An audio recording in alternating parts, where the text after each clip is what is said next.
Good morning, everyone. I hope you're having an amazing day today. Today is the day before Thanksgiving. I can't believe that we are that far into the year. Like, where did the other half of the year go? I missed it somewhere.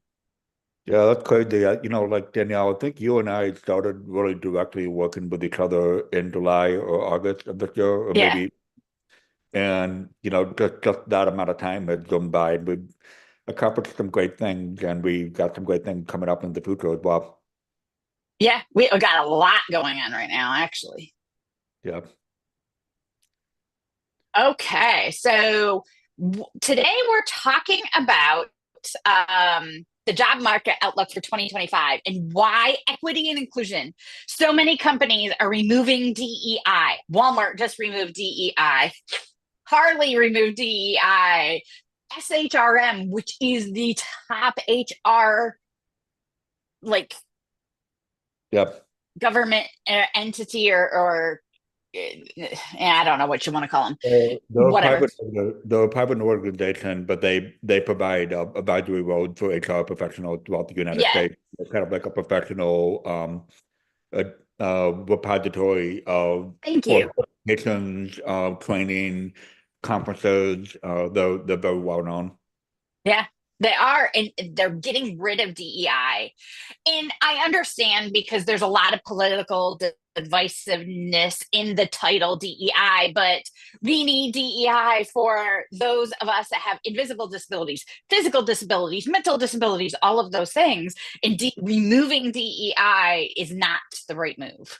And it's going to hurt businesses if they don't start looking at the equity and inclusion pieces of that specifically. Um, and we're going to talk a bit about that today. We've obviously talked about this all the time. We talked about it last week with skills-based hiring, and it's something that comes up a lot for us. That we talk about this a ton, actually. Yeah. And I don't think we can, talk about that enough. And we're going to have a lot of conversations about this in the future. And yes, while we do not want to get political, I think it's maybe a little bit safer to get into the wade into this area, given the fact that the election results are final. It is what it is. That the nothing's going to change that. But we full well know that the policies that are being promoted are ones that are going to affect the economy. Some may say for worse, some may say for better, but we know that the landscape in 2025 is going to change, whether we like it or not. And the whole idea of DEI had obviously been misunderstood, and we talk about this quite a bit, that it got a stigma that's been attached to it that did not need to be. But in the end, DEI was a way to really help employers create the culture that was necessary to be able to tap into this incredible talent pool that most employers are not tapping into.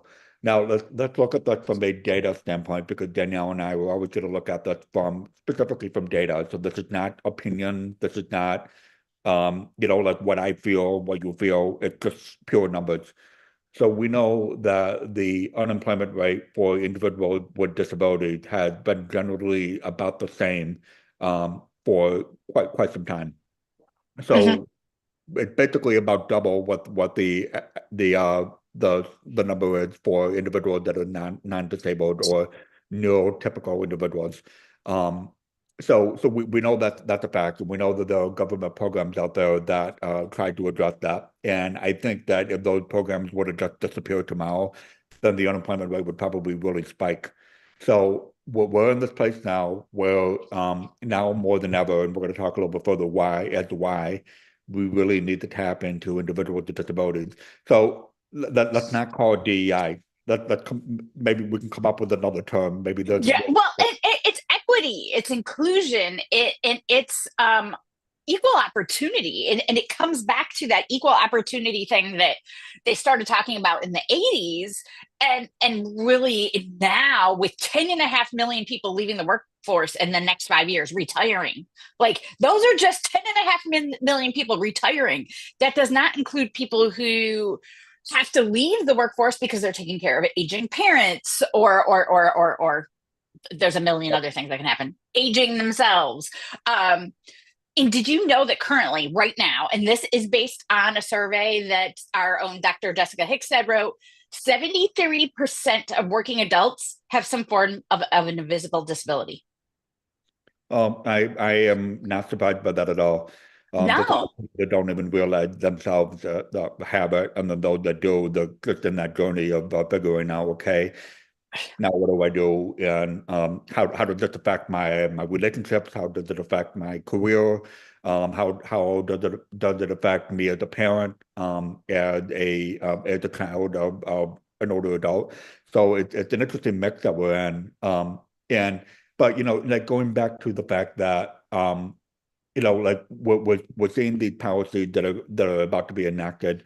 It's under the idea and concept that is not driven by data at all, that we need to be in a place in which we're getting rid of illegal immigrants or getting rid of, deporting all these people and all that to give Americans jobs.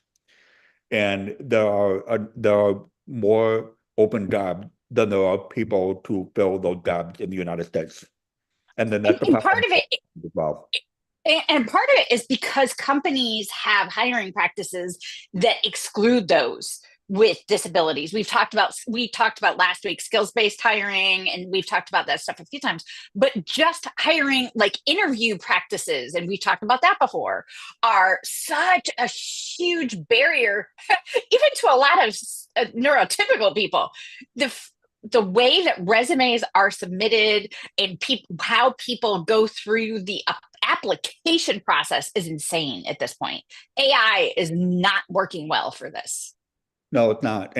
But like Danielle, let's say every single disabled individual that's unemployed or underemployed was hired into a full-time role in the United States. There would Mhm. still be open jobs that employers cannot fill. Yeah, absolutely. So like, and if every illegal immigrant, and that's a whole other discussion, would still be employed, and every individual with disability was still employed, and then the unemployment rate currently in the United States is about 4.1, 4.2%. So if all 4% of those individuals are also employed, there would still be open jobs in the United States. So like there Yeah.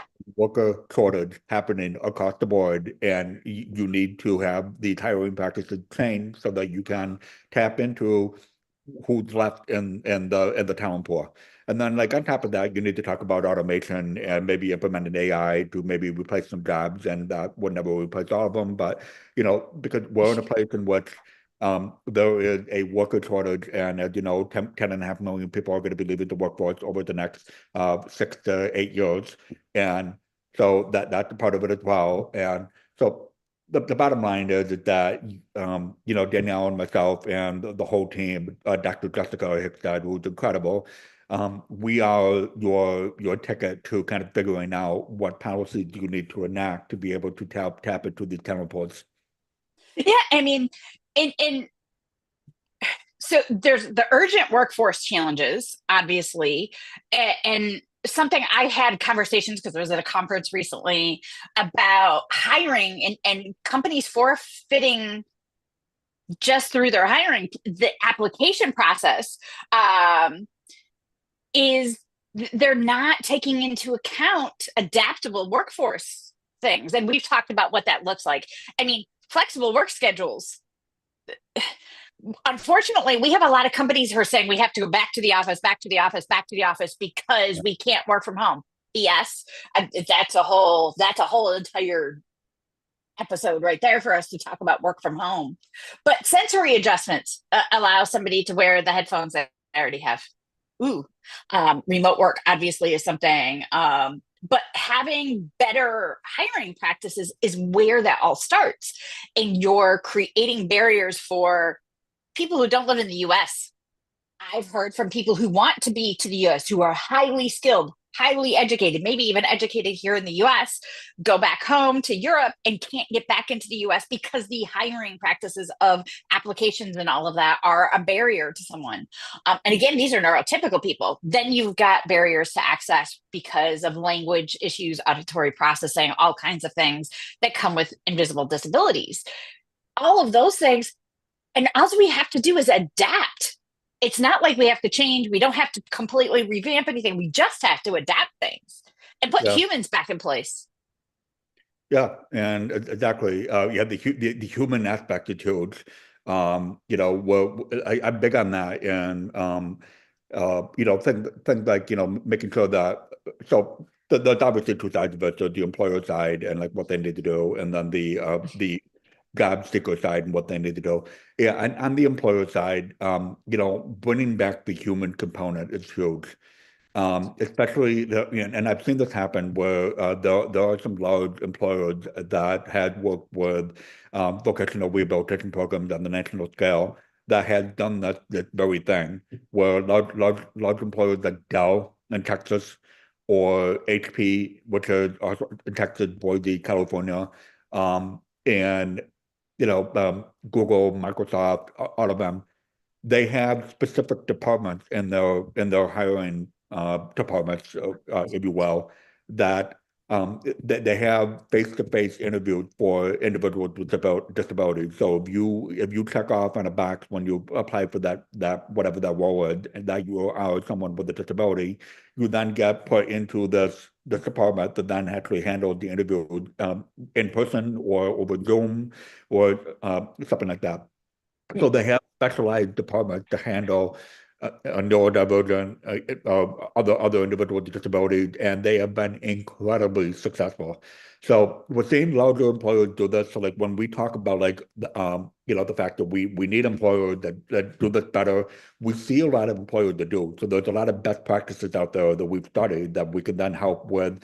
If let's say you are not the size of Microsoft, you're something that's much smaller, and you may not have the bandwidth to be able to handle something that large. That's where we can come in and say, well, let's take this best practice from the 14, 15 employers that we know of, and scale it down to the size that you need for your company, and then we can help you with implementing them. Absolutely. I mean, between the four main of us that come in and would talk to a company, we've got Dr. Jessica, who has a PhD in organizational psychology. We have Tim, whose education is in labor intelligence and working with an adapting workforce supports. I've got an operational background and a management training background and a sales background. So I come in and bring all of the pieces of your management team in and help train your management team to do all of these things. And that's just with the top four of us. There's four other people on the team that also have expertise who are here to help with the individual things that we do. And we do this from a data standpoint again. Data. This is no feelings, no political stuff, data. Yeah, we are the dream team.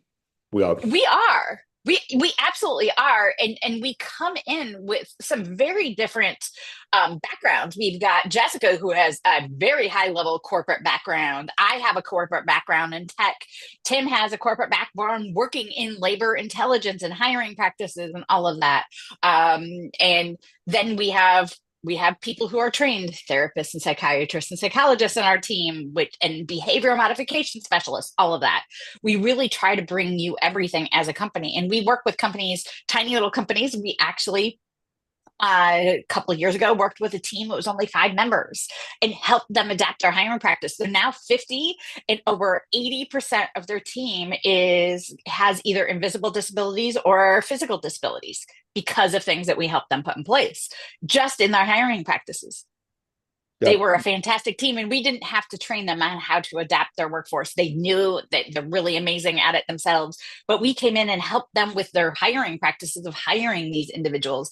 And now their company has grown 87%, not just in hiring who they've hired, but in profit.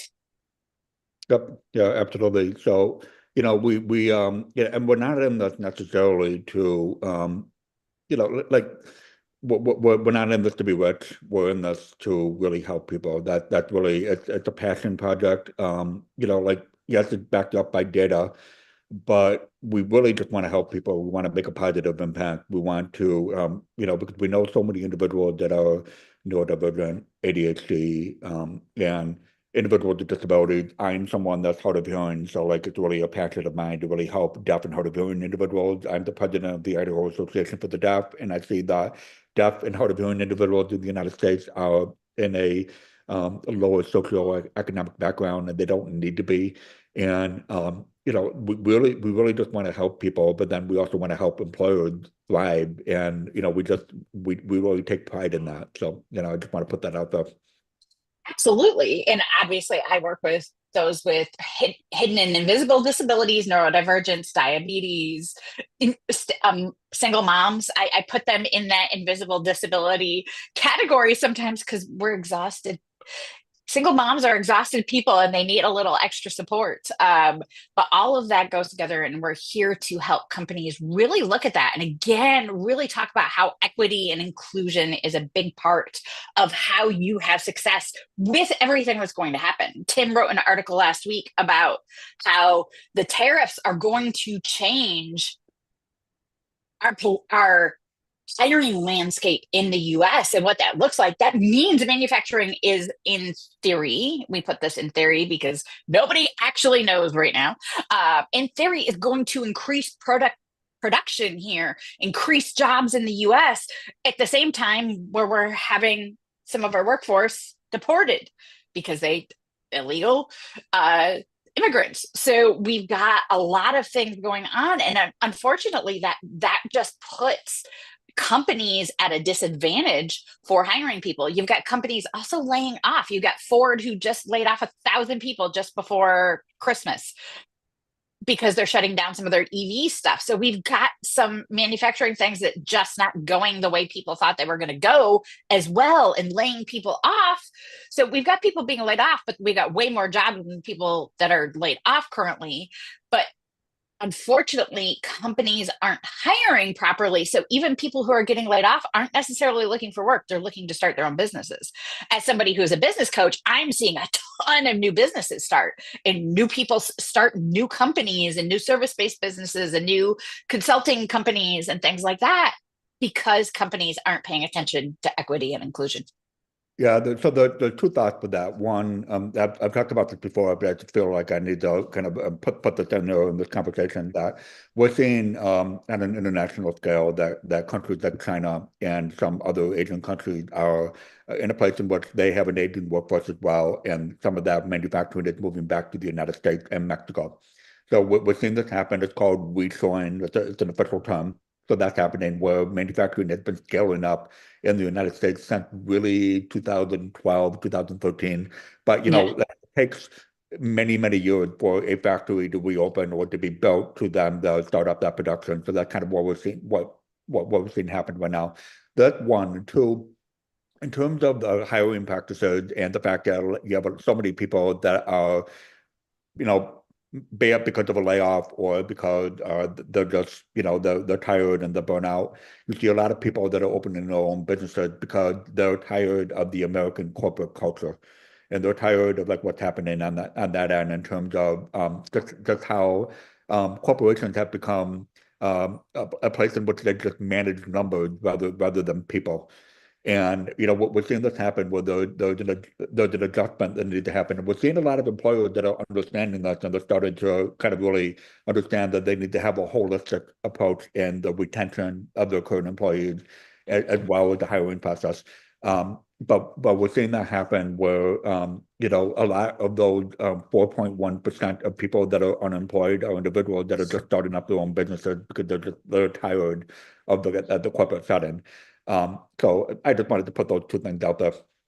Oh, yeah, absolutely. And it's a big, again, equity, inclusion, accommodation, having these conversations out loud about your company, that you do offer equity and inclusion, and and be a human and not a robot workforce that's sacrificing your workforce.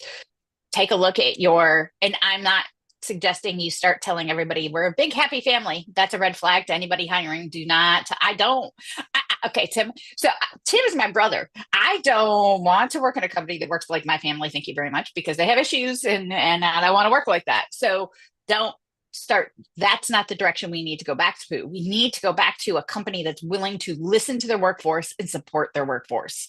So we want you to really start thinking about this, because this is going to ramp up come January. I mean, January, February, March. We're going to look at a changing hiring landscape. We're going to look at a changing workforce landscape.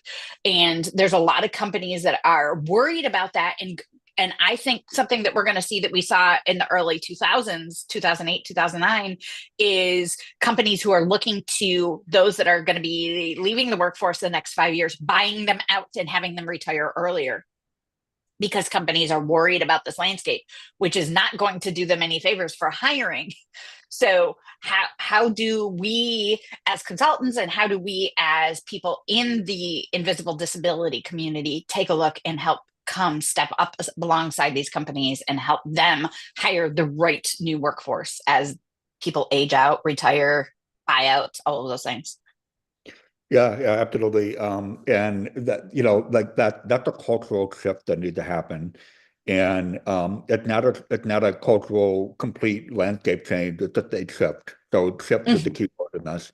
And we worked with several employers in my previous role, and as well as Danielle and what we're currently doing is helping employers kind of understand what you need to do to make that shift happen. So it could be things like having support groups within your company to help neurodivergent, ADHD, making sure that, like having that support system kind of already built into the company. It's just something very simple that you can do. Respecting cultural differences within your workforce. So yeah, individuals from different cultures, make sure that you really kind of understand them, make sure that you hear them and that they feel heard, so it's simple things like that. And so that's really where we would come in to do an assessment, do a survey where it's an anonymous survey. So, the employee does not need to worry about like what's involved in that. And then we bring those numbers to you. Again, it's all about data and help you understand like what little shifts you need to make to be able to create that culture. Then when you start on the other end, hopefully you're revamping your hiring practices as well, and then you're now in a place in which you have that full picture. Absolutely. So if you have any questions, if you need any help, if you're looking at 2025 going, oh my gosh, how do we handle, I've got 12 people retiring in the next year. How do I handle this? Reach out to us. We absolutely can help you make better decisions, hire a more dedicated work staff too. And I think that is something that people tend to ignore when it comes to the hidden disability population, neurodivergent, profoundly deaf, whatever it is. They tend to ignore us all because we aren't going to be the best employees. Hire an ADHD person, neurodivergent person, profoundly deaf person. Uh, you hire us and actually support us in whatever the on-site needs are. It may be just wearing earbuds at work. Hello, this is easy. And turning a desk around so you don't get startled by somebody walking behind you. Easy, simple things. You do those things, we will become your best, most loyal employee. Yeah, and there are actual numbers behind that as well. Yeah, absolutely. So if you have questions, if you need any support in this, let us know. We are absolutely here to help. And we look forward to diving in and helping you create a better workforce, more equity, more inclusion, and be hiring better talent just because you're willing to have these conversations.